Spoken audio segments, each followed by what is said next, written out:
সাতক্ষীরা সদর উপজেলায় বাংলাদেশ জামায়াতে ইসলামী ১৪ নং ফিংড়ি ইউনিয়ন শাখার উদ্যোগে যুব সমাবেশ অনুষ্ঠিত হয়েছে। রোববার বিকেলে ইউনিয়ন পরিষদ চত্বরে এই যুব সমাবেশ অনুষ্ঠিত হয়। আলহামদুলিল্লাহ, আমরা আমাদের সম্মানিত ইউনিয়নের কৃতি সন্তান মাস্টার হাবিবুর রহমানের কাছ থেকে আমরা বাংলাদেশ জামায়াতে ইসলামের ফিংড়ি ইউনিয়ন যুব বিভাগের সভাপতি মোহাম্মদ আশরাফুজ্জামানের সভাপতিত্বে এতে প্রধান অতিথি হিসেবে বক্তব্য রাখেন বাংলাদেশ জামায়াতে ইসলামের কেন্দ্রীয় সাংগঠনিক সেক্রেটারি ও খুলনা অঞ্চলের সহকারী পরিচালক মুহাদ্দিস আব্দুল খালেক।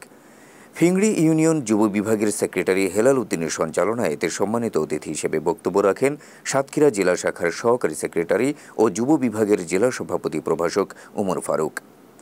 বিশেষ অতিথি হিসেবে বক্তব্য রাখেন জেলা কর্ম পরিষদ সদস্য ও সাতক্ষীরা সদর উপজেলা জামায়াতের আমির মাওলানা শাহাদাত হোসাইন, ফিংড়ি ইউনিয়নের সাবেক চেয়ারম্যান আলহাজ মাস্টার হাবিবুর রহমান, সদর উপজেলা জামায়াতের নায়েবে আমির মাওলানা আজাদুল ইসলাম সহ আরও অনেকে।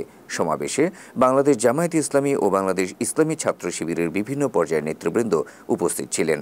এ সময় প্রধান অতিথি মুহাদ্দিস আব্দুল খালেক ক্ষমা ও সবরের মাধ্যমে ইসলামী আন্দোলনকে সামনে এগিয়ে নিয়ে যাওয়ার অঙ্গীকার ব্যক্ত করেন। এদেশ হিন্দু মুসলমান, এদেশ গরিব দুঃখী সকল জনতার এই দেশ। এই দেশটা আল্লাহ রাব্বুল আলামিন অঢেল সম্পদ দিয়ে, অঢেল সম্ভাবনা দিয়ে, অনেক প্রতিভা দিয়ে, মানুষের ভিতরে অনেক যোগ্যতা দিয়ে, অনেক ভালো মানুষ আল্লাহ তাআলা আমাদের কাছে পাঠিয়েছেন আল্লাহ তাআলার দ্বীনের নিয়ামত হিসাবে।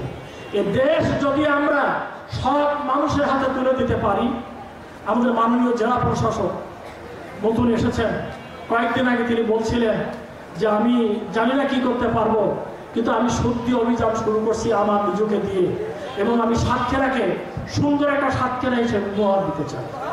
বন্ধুগণ, আমি বললাম সাতক্ষীরা মানুষ বড় ভালো,